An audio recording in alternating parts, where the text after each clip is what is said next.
Kyoto is a city full of history, culture, and natural beauty. From tranquil forests to ancient temples and bustling streets, there's a unique charm around every corner. Join us as we spend one day seeing as much of this incredible city as possible.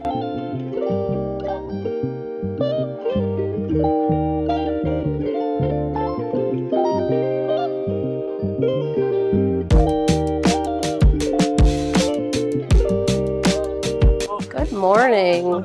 We are at the Arashiyama Bamboo Forest. We don't have very much time here. We are on a group bus tour today that was arranged by our group that we're with right now.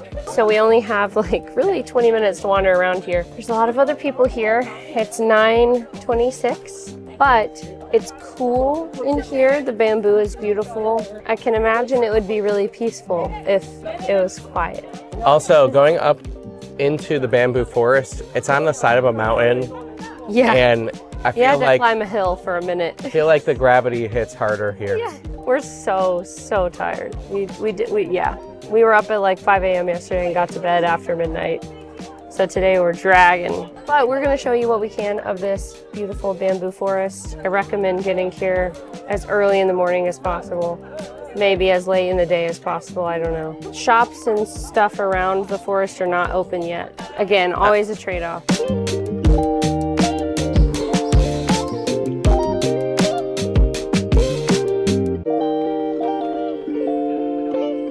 So there's not only bamboo in here, there's also other trees. Because we're in a forest, you know. Supposedly there's monkeys up here, but I don't think we have enough time to go far enough No, up. they're higher up, yeah. Also, there's a train down there. I hear it coming.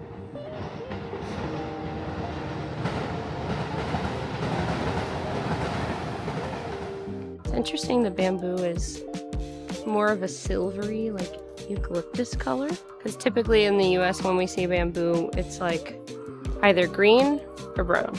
Yeah.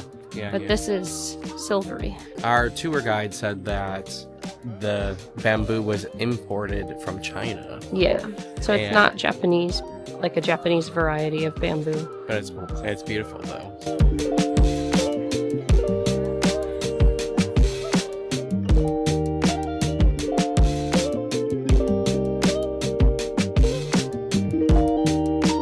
So leading up to the bamboo forest, there's a whole street of shops and restaurants. So you could spend a lot of time here as well as going into the forest. All these sites we keep visiting also have a ton of school groups. I guess within Japan, they visit these sites as well.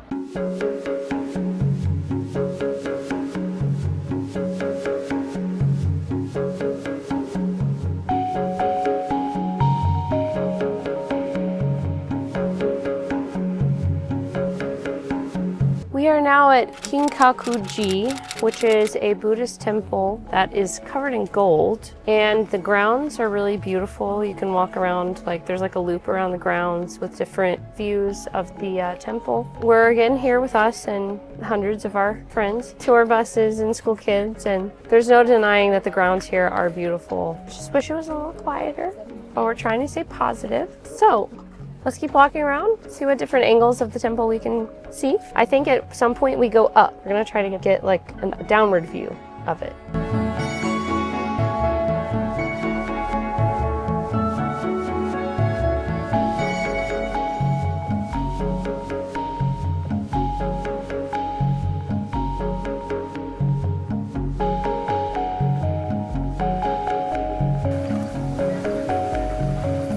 Look, Brian, it's more stairs.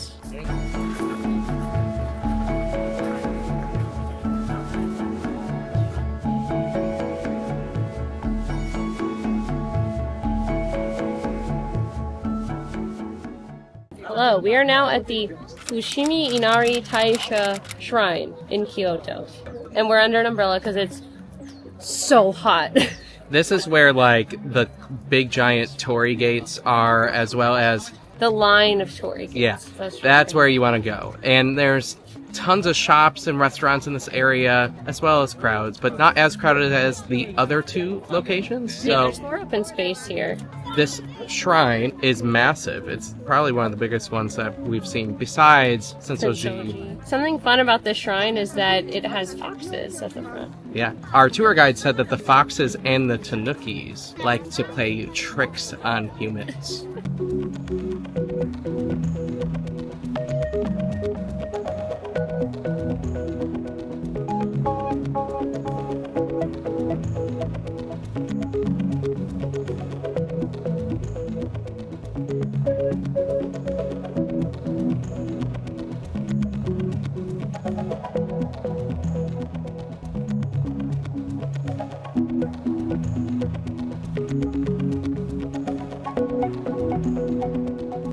Oh, a little bit of shade.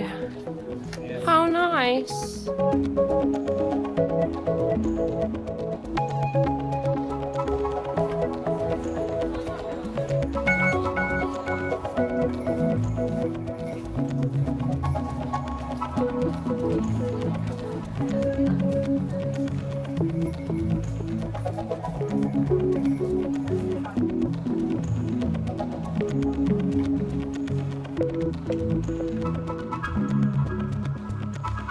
I didn't realize just how many of these gates there were here.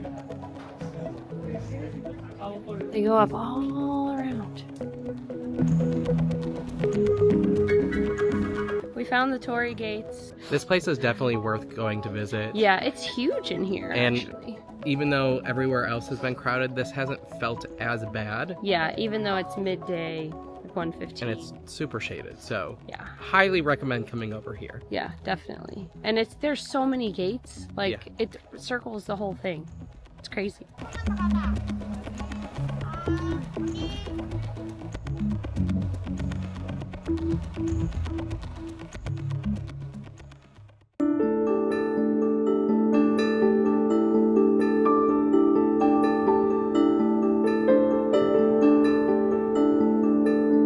We are now at Nijo-jo Castle, Which means second castle. which is where the emperor would live in Kyoto.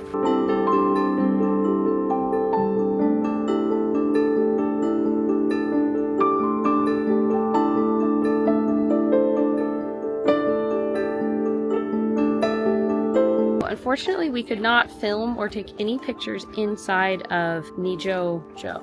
But I highly recommend you go in there. You have to take your shoes off and then you loop around the entire building. And this is actually where the shogun lives, not the emperor. So I had that wrong. One of the design flaws of this castle is the nightingale corridors. So while you walk down the halls, the corridors make sounds to sound like a bird. And it's rumored, I don't think it's true, that was meant to alert the shogun to make sure that the emperor didn't get assassinated. So when you walk on the floor, it squeaks and it sounds a lot like a nightingale. Mhm. And so you can't like sneak around because the floor makes noise. Also, something really cool about the screen paintings in here is that there's a lot of paintings of like tigers and leopards, but they didn't actually know what those animals looked like. They were just basing the paintings off of skins that they had seen and also of Chinese paintings of those animals. So they look pretty funny. Really derpy faces. Yeah, they're very derpy. But I definitely recommend coming here. I think that like about an hour, well, there's two parts to it. We only went in one. But maybe like an hour or two you could spend here. The screens in there are reproductions, but they have the original ones on display in a museum, like on a different part of the property, and you just pay additional to go in there. I would highly recommend doing that. We aren't able to, but I would definitely want to if we had time.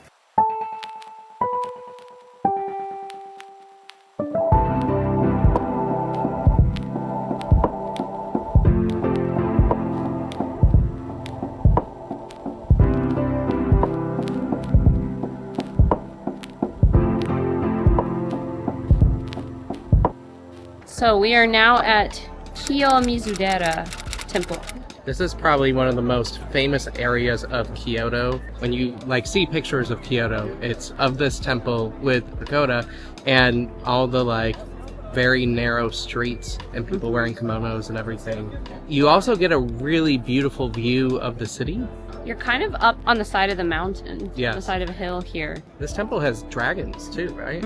And the sun has started to set so it's not blazing hot. There's a cool breeze, so we're in better spirits. And again, this is another place that's so big. It's crowded, but there's plenty of room for people to spread around. I definitely think every temple or shrine that we have visited today has been unique. So. And completely different from each other. Yeah, completely different. Let's walk around, see what we can discover here. It's kind of like a maze. Like you can't see all of the paths that are available to you. Come on.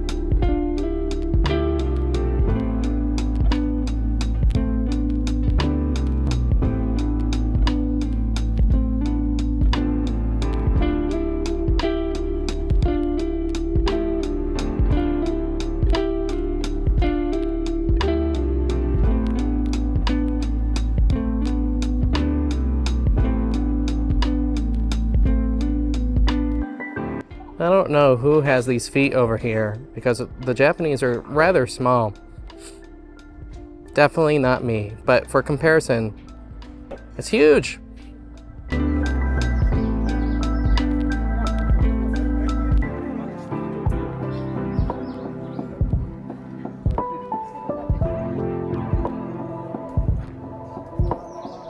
This might be one of my favorite temples that we've visited. Really love how it's in the hillside and how you get the view out onto the city. There's a lot of forest, so it's cool and fresh. Also, I was asking our tour guide about why all of these temples have this red orange color, and she said that that color in Japanese culture is what wards off bad spirits.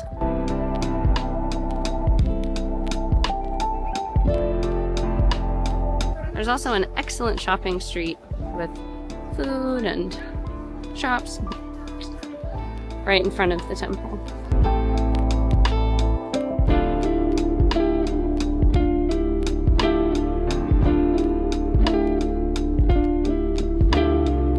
This was definitely a packed itinerary for one day and felt rushed at times, but it worked with our schedule and gave us a taste of Kyoto's famous landmarks. If you have more time, we definitely recommend slowing down to really soak in each spot. Thanks for joining us on this adventure, and we'll see you in the next one.